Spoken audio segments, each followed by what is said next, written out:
అర్ధరాత్రి శ్మశానంలో మండుతున్న చితులు, గాలిలో తేలుతున్న బూడిద, రావిచెట్టు కింద ఒంటరిగా కూర్చున్న ఒక యువకుడు, అతని ముందు మద్యం సీసా, రక్తంతో తడిసిన నల్ల కోడిపుంజు, చుట్టూ భయంకరమైన నవ్వులు.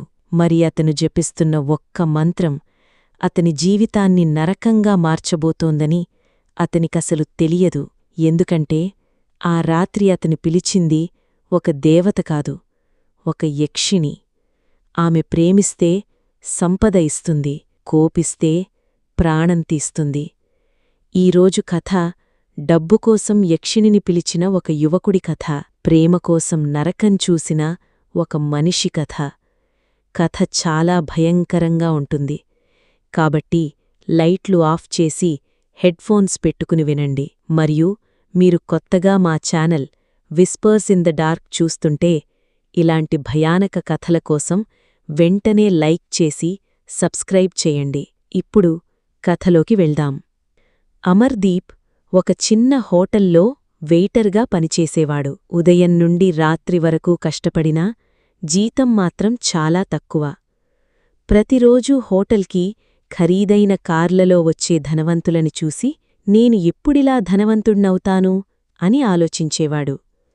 అతనికి మోహిని అనే ప్రేమికురాలు ఉండేది. ఆమె అమర్దీప్ను నిజంగా ప్రేమించేది. వాళ్ళిద్దరూ పెళ్లి చేసుకొని చిన్న జీవితాన్ని సంతోషంగా గడపాలని కలలు కనేవారు. కాని అమర్దీప్కు ఒక సమస్య ఉంది. అతనికి త్వరగా ధనవంతుడు కావాలి. ఒకరోజు ఇంటికి వెళ్తూ అమర్దీప్ జూదమాడాలని నిర్ణయించుకున్నాడు. అతని జేబులో 1000 రూపాయలున్నాయి. అదృష్టం కలిసొస్తే ఇవి 10,000 అని అనుకున్నాడు. ఆ రోజు నిజంగానే అతను గెలిచాడు. 1000 రూపాయలు 10,000 అయ్యాయి. అక్కడి నుండి అతని జీవితం పూర్తిగా మారిపోయింది. ప్రతిరోజూ జూదం, ప్రతిరోజూ మద్యం. కొన్ని రోజుల్లోనే అతను లక్షలు గెలిచాడు. కొత్త బైక్, బంగారు ఆభరణాలు, ఖరీదైన దుస్తులు, మోహినీకి బహుమతులు కొనిచ్చాడు. కాని జూదం ఎప్పుడూ ఒకేలా ఉండదు. ఒకరోజు గెలిపిస్తుంది, మరొకరోజు జీవితాన్ని నాశనం చేస్తుంది. అదే అమర్దీప్తో జరిగింది. అమర్దీప్ వరుసగా ఓడిపోవడం మొదలుపెట్టాడు. తాను గెలిచిన డబ్బంతా పోయింది. అప్పులు చేసి జూదమాడాడు. కొన్ని రోజుల్లోనే లక్షల రూపాయల అప్పుల్లో కూరుకుపోయాడు. ఒకరోజు అతని ఫోన్ మ్రోగింది. హలో అమర్దీప్, నా డబ్బెప్పుడిస్తావ్ అని గజోధర్ అడిగాడు. గజోధర్ ఒక ప్రమాదకరమైన నేరస్థుడు. అమర్దీప్ భయపడ్డాడు. కొన్ని రోజులు టైమివ్వండి అన్నాడు. గజోధర్ కోపంగా నవ్వుతూ, డబ్బు ఇవ్వకపోతే నిన్ను బ్రతకనివ్వను అని ఫోన్ కట్ చేశాడు. ఆ రాత్రి అమర్దీప్కు నిద్రపట్టలేదు. అప్పుడు అతని జీవితంలోకి వచ్చింది ఒక భయంకరమైన పుస్తకం. మరుసటి రోజు అమర్దీప్ ఒక లైబ్రరీకి వెళ్ళాడు. అక్కడ ఒక పాత పుస్తకం అతని కళ్లముందు పడింది. ఆ పుస్తకం పేరు యక్షిణీ సాధన. అతను పుస్తకం తెరిచి చదవడం ప్రారంభించాడు. అందులో ఇలా రాసి ఉంది: యక్షిణిని ప్రసన్నం చేస్తే ఆమె అపారమైన సంపద ఇస్తుంది.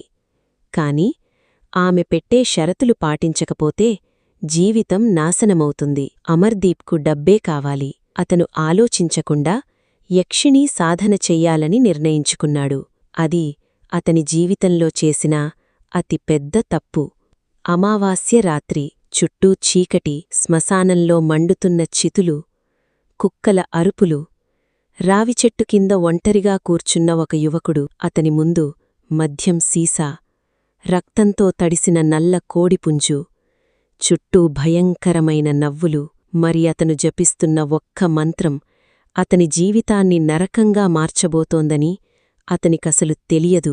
ఎందుకంటే ఆ రాత్రి అతను పిలిచింది ఒక దేవత కాదు, ఒక యక్షిణి. ఆమె ప్రేమిస్తే సంపద ఇస్తుంది, కోపిస్తే ప్రాణం తీస్తుంది.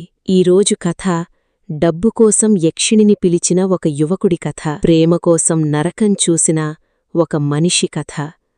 కథ చాలా భయంకరంగా ఉంటుంది. కాబట్టి లైట్లు ఆఫ్ చేసి హెడ్ఫోన్స్ పెట్టుకుని వినండి. మరియు మీరు కొత్తగా మా channel whispers in the dark చూస్తుంటే ఇలాంటి భయానక కథల కోసం వెంటనే లైక్ చేసి సబ్స్క్రైబ్ చేయండి. ఇప్పుడు కథలోకి వెళ్దాం. ఒక రాత్రి అమర్దీప్ మళ్లీ శ్మశానానికి వెళ్ళాడు. ఈసారి అతను మరింత తీవ్రంగా సాధన చేశాడు. మంత్రాలు జపిస్తున్న కొద్దీ వాతావరణం మారిపోయింది. గాలి ఒక్కసారిగా చల్లబడింది. చుట్టూ పొగ కమ్ముకుంది. అప్పుడు ఆ పొగ మధ్య నుండి ఒక అందమైన స్త్రీ బయటకు వచ్చింది. ఆమె కళ్ళు బంగారంలా మెరుస్తున్నాయి. ఆమె జుట్టు గాలిలో ఎగురుతోంది. ఆమె సాధారణ స్త్రీ కాదు, ఆమె యక్షిణి. అమర్దీప్ ఆమె అందాన్ని చూసి మైమరిపోయాడు. అతనామెను కామంతో చూశాడు. అదే అతని జీవితాన్ని నాశనం చేసిన క్షణం. యక్షిణి నవ్వుతూ చెప్పింది, "నువ్వు నన్ను ప్రేమికురాలిలా చూశావు. కాబట్టి ఇప్పటినుండి నేను నీ ప్రేయసిని. నేను నీకు సంపద ఇస్తాను. కాని నువ్వు జీవితంలో ఇంకో స్త్రీని ప్రేమించకూడదు. అలా చేస్తే నిన్ను పూర్తిగా నాశనం చేస్తాను." అమర్దీప్కు అప్పటికీ డబ్బే ముఖ్యం. అతను వెంటనే ఒప్పుకున్నాడు. అతనికి తెలియదు తాను మరణంతో ఒప్పందం చేసుకున్నాడని. కొన్ని రోజుల్లోనే అమర్దీప్ ధనవంతుడయ్యాడు. పెద్ద బంగ్లా, ఖరీదైన కార్లు, అపారమైన డబ్బు అతని జీవితంలోకి వచ్చాయి. అప్పులన్నీ తీర్చేశాడు. కాని యక్షిణి ఎప్పుడూ అతని వెంట ఉండేది. రాత్రిళ్ళు ఆమె అతని పక్కనే నిద్రించేది. అమర్దీప్ మళ్లీ మద్యం తాగడం ప్రారంభించాడు. జూదం, వ్యసనం, అతిసుఖం అతని శరీరాన్ని నాశనం చేశాయి. కొన్ని నెలల్లోనే అతను వృద్ధుడిలా కనిపించసాగాడు. ఒకరోజు మద్యం తాగుతూ అమర్దీప్కు మోహిని గుర్తొచ్చింది. ఆమెతో గడిపిన క్షణాలు గుర్తొచ్చాయి. అతని కళ్లల్లో నీళ్లు వచ్చాయి.